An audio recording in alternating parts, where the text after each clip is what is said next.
বাতাসে এখনো ফুলের গন্ধ, কিন্তু তাতে মিশে আছে ভয়। আমি বিছানায় বসে আছি, চোখে অসহায়ের ছায়া। তন্ময় আমার দিকে তাকিয়ে ধীরে ধীরে বলল, ভয় পেও না তনু, আমি কিছুই করব না যতক্ষণ না তুমি নিজে চাও। আমি শুধু চাই তুমি আমার হও, পুরোপুরি, শুধুই আমার। তার গলার স্বর ঠান্ডা, কিন্তু ভেতরে যেন অনেক আগুন। আমি তাকিয়ে রইলাম তার দিকে, তার চোখে এমন এক গভীরতা যা বোঝা যায় না। ভালোবাসা নাকি পাগলামি, সেটাও বুঝতে পারছিলাম না। মনে মনে একটু স্বস্তি পেলাম, কমপক্ষে সে বলেছে আমায় আমি কিছুই করব না। এই কথাটাই আমার কাছে এখন আশ্রয়ের মতো। চুপচাপ মাথা নাড়লাম, কিছুই বলিনি। আমি উঠে ওয়াশরুমে চলে গেলাম, নিজেকে পরিষ্কার করতে চাইলাম, হয়তো একটু শান্তিও পেতাম। কিন্তু দরজা বন্ধ করার পরই মনে পড়ে গেল, আমি তো কোনো পোশাক নিয়ে আসিনি। বিয়ের গাউনটাও বাইরে রেখে এসেছি। বুক ধড়ফড় করতে লাগলো। এমন অবস্থায় কাউকে ডাক দেওয়া উচিত হবে না আমার, আর সম্ভবও না। তবুও সাহস করে গলা বেরিয়ে বললাম, তন্ময় ভাই, আপনি কি একটু আসবেন? আমার একটা পোশাক এনে দিতে পারবেন? আমার গলা কাঁপছিল। চুপচাপ কিছুক্ষণের জন্য কোনো শব্দ এলো না আমার কানে। হয়তো সে শুনেছে, হয়তো শুনতে পায়নি। 2 মিনিট পর দরজার বাইরে একটা কণ্ঠ ভেসে এলো, দাও, হাতটা বাড়িয়ে দাও। আমি হাত বাড়িয়ে দিলাম দরজার ফাঁক দিয়ে, নিজেকে এমনভাবে আড়াল করলাম যেন সে আমায় দেখতে না পায়। তার উষ্ণ আঙুল এক মুহূর্তের জন্য আমার হাত ছুঁয়ে গেল। এমন অনুভূতি হলো যেন বিদ্যুতের শিহরণে বয়ে গেল সারা শরীর। এমন অনুভূতি আমার কোনোদিনই হয়নি। আমি দ্রুত হাতটা টেনে নিয়ে দরজা বন্ধ করে দিলাম। দেখলাম হাতে সে আমার তার একটা নিজের শার্ট দিয়েছে, হালকা ধূসর রঙের, বড় সাইজের। একটু অদ্ভুত গন্ধ ভেসে আছে তাতে, তার পারফিউম, তার অস্তিত্ব। দেখলাম তার সাথে শর্টস বা পায়জামা কিছুই দেয়নি, তাই আমার পরনের যে শর্টটা ছিল সেটাই পরলাম পুনরায়। নিজেকে দেখলাম আয়নাতে, একটা অচেনা মেয়ে যাকে আমি নিজেই চিনতে পারছি না। আমি বেরিয়ে এলাম। তন্ময় তখন ল্যাপটপ নিয়ে কাজ করছে, চোখ মনিটরে, কিন্তু আমি বুঝতে পারছিলাম না যে আমার কি করা উচিত। আমি ধীরে ধীরে বিছানার দিকে এগোতে লাগলাম, পায়ের শব্দ না তোলার চেষ্টা করছিলাম। কিন্তু হঠাৎ সে বলে উঠল, তোমাকে অনেক সুন্দর লাগছে তনু, আমার রানীর মতো। যেই মেয়ে আমার রাজ্যে রাজ করবে সেই মেয়ের মতো, আমার হৃদয়ে যে দখল করবে সেই মেয়ের মতো, আর আমি যার উপর দখল করব সেই মেয়ের মতো।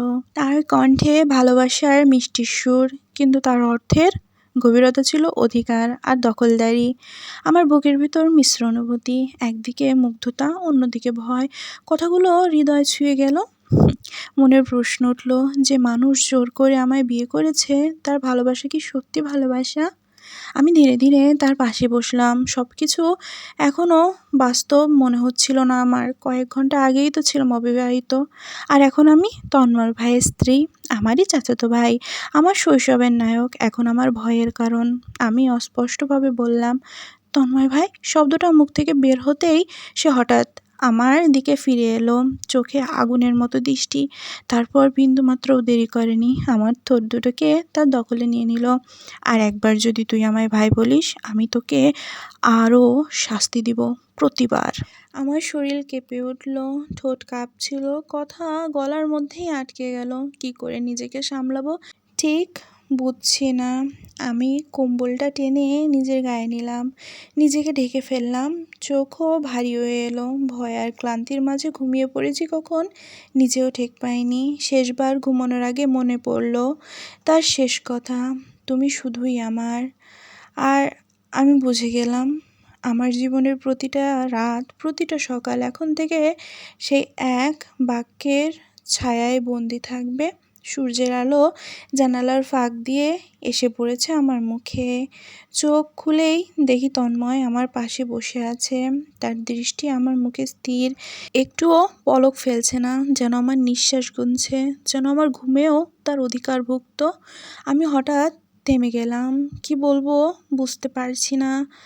তার চোখে কিছু একটার ছায়া, ভালোবাসা নাকি পাগলামি, নাকি দুটোই একসাথে।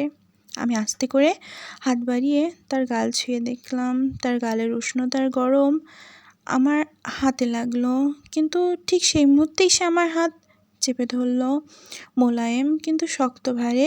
তারপর আমার হাতের পিঠে একটা হালকা চুমু দিয়ে সে বলল, গুড মর্নিং ওয়াইফি। আজ তোমার জীবনের প্রথম দিন। আমি নিশ্চিত করব এই দিন তুমি সারা জীবন মনে রাখবে, ভালোবেসে হোক বা অন্যভাবে, কিন্তু মনে রাখবে শুধু তুমি। তার কণ্ঠে অদ্ভুত মিশ্রণ, স্নেহ, হুমকি আর মোহ। আমার মেরুদণ্ড বয়ে শীতলতা নেমে এলো। আমি আস্তে করে উঠে বসলাম। এখনও পরনে তার শার্টটা, বড় ঢিলা কিন্তু অদ্ভুতভাবে প্রচণ্ড সেফ অনুভূতি দেয় আমায়। আমি জানি না কেন এটা খুলতে ইচ্ছে করছে না এখন।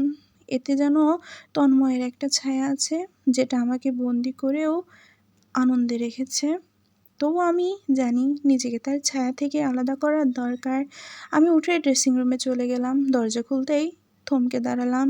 ভেতরে পুরো আলমারি ভরা নতুন নতুন পোশাক, আমার ব্যবহারের হাজার হাজার গহনা, আর অনেক কিছু তো আছেই। সবই ব্র্যান্ডের, দামি, ঝকঝকে আর নতুন। আমি একটা হালকা নীল ড্রেস নিয়ে ওয়াশরুমে ঢুকে গেলাম। প্রায় আধ ঘন্টা পরে বের হয়ে এলাম। ভেজা চুলে পানি পড়ছে কাঁধে।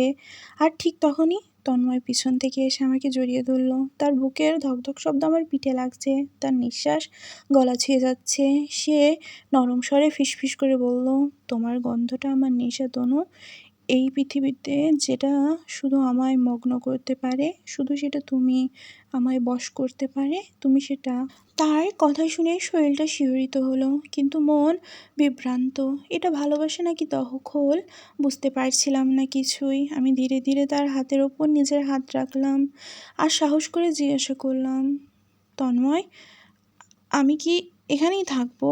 আমাদের বাবা মায়ের সাথে দেখা করতে যাব না?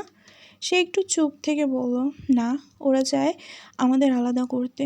আমি ওদের সাথে তোমার দেখা করতে দিব না। আমি জানি তার জেদ কেমন।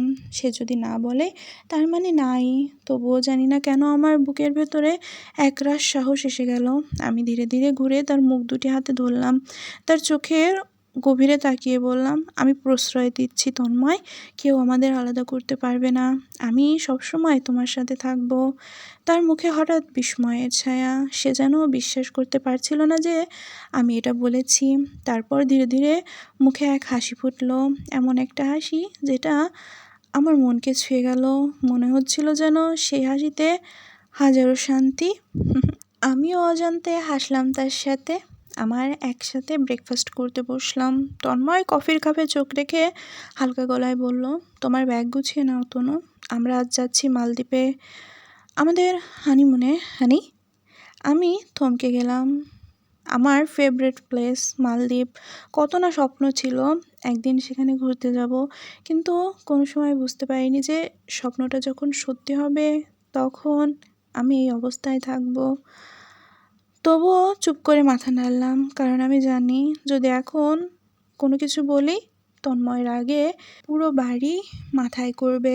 ব্যাগ গোছাতে গোছাতে মনে পড়ল সে বলেছিল আজ আমার জীবনের প্রথম দিন, যেটা সে আমায় সারা জীবন মনে রেখে দেবে। হয়তো এভাবেই চলবে আমার জীবনটা, আল্লাহ জানে।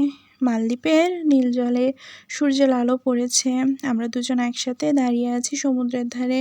হালকা বাতাসে আমার চুল উঠছে। তন্ময় পেছন থেকে এসে আস্তে করে ধরে ফেললো আমায়।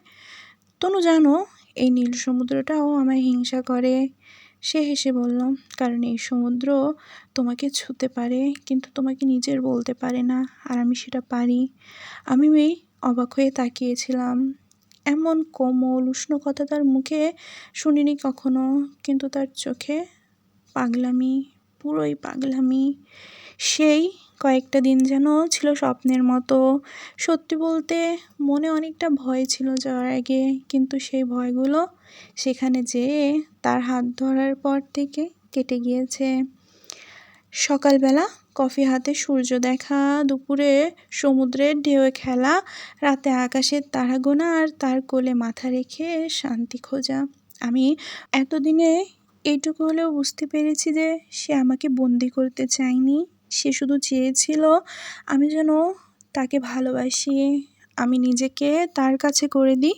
মালদ্বীপ থেকে ফিরে এসে বাবা মায়ের সাথে দেখা করতে গিয়েছিলাম। তারা তো তন্ময় ভাইকে দেখে অনেক অবাক। তারা এখন নিশ্চিতেই আছে যে তাদের মেয়েকে একজন ভালোবাসবে, অফুরন্ত ভালোবাসবে।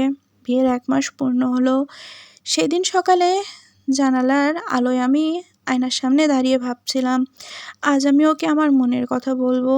এইবার না বললে আর হয়তো কখনো বলতে পারবো না। আমি ড্রাইভারকে বললাম, চলো একটু বাজারে যাব। তন্ময়ের পছন্দের রং হচ্ছে ব্ল্যাক। আমি সেই রঙের শাড়ি কিনলাম। তার সাথে মিলে চুড়ি, টিপ, গলার হার সব কিছুই এমনভাবে সাজালাম যেন সে দেখতেই বুঝতে পারে এই সাজ শুধু তার জন্য। রাতে আমি ঘরটাও সাজাতে বলেছি সবাইকে। কোনো লাল গোলাপ বা অন্য কোনো ফুল দিয়ে নয়, শুধু সাদা বেলি ফুল। সারা ঘরটা পুরো ভরা বেলি ফুলের গন্ধে। আমি বিছানায় বসে রয়েছি, মন কাঁপছে, ভয় করছে, কিন্তু কেমন একটা শান্তি। বাড়ির বাহির থেকে গাড়ির শব্দ। তন্ময় ফিরে এসেছে। সে ঘরে ঢুকেই থমকে গেল, চোখে অবাক ভাব, ঠোঁটে নরম হাসি। তনু, তুমি? আমি কিছু বললাম না, শুধু হাসলাম। স্বাগতম তোমার ঘরে তন্ময়। সে ধীরে ধীরে এগিয়ে এলো, চোখে জল, ঠোঁটে কাঁপুনি। তারপর নিচু স্বরে বলল, জানো তনু, এই দিনকে স্বপ্ন আমি গত 10 বছর ধরে দেখছি। যেদিন তোমার নয়নে নিজেকে হারিয়েছিলাম, সেদিন থেকে কোনো সময় নিজেকে খুঁজে পাইনি। তোমার নয়নের গভীরতায় কোন সময় ডুবে মারা গিয়েছি তাও জানি না। তুমি জানো না, তুমি আমার জীবনের আলো, আমার অন্ধকার দিনগুলোর সমাপ্তি তুমি। তোমার হাসিটাই ছিল একমাত্র মুক্তি আমার। আমার চোখও ভিজে এলো। আমি ধীরে ধীরে বললাম, আর জানো তন্ময়, আমি তোমার সেই পাগলামিকেই ভালোবেসে ফেলেছি। তোমার যত জেদ, যত অধিকার, সব আজ আমার কাছে ভালোবাসা হয়ে গেছে। তারপর সে আমার হাত টেনে ধরল। তুমি জানো তনু, তুমি যখন আমাকে তন্ময় ভাই বলে ডাকতে, আমার বুক কেঁপে উঠত। কারণ আমি তোমাকে কখনোই বোন ভাবিনি তো। সবসময় ভেবেছি তুমি আমার পৃথিবী, শুধুই আমার পৃথিবী। আমি নরম স্বরে বললাম, আজ থেকে আমি শুধুই তোমার, শুধু তোমায় তন্ময়। সে আর কিছু বলল না, আমাকে আলতো করে জড়িয়ে ধরল। আর সেই আলিঙ্গনে আমি বুঝলাম, ভালোবাসা মানে অধিকার নয়, ভালোবাসা মানে একটু চাওয়া পাওয়া।